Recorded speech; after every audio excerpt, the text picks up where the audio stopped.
Welcome back to our channel. In this video, we'll guide you through the process of viewing your likes in X. Your likes represent the content you've enjoyed and engaged with.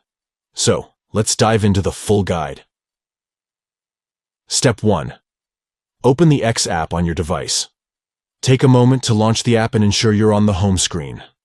Step 2. Look for the account icon in the top left corner of the app.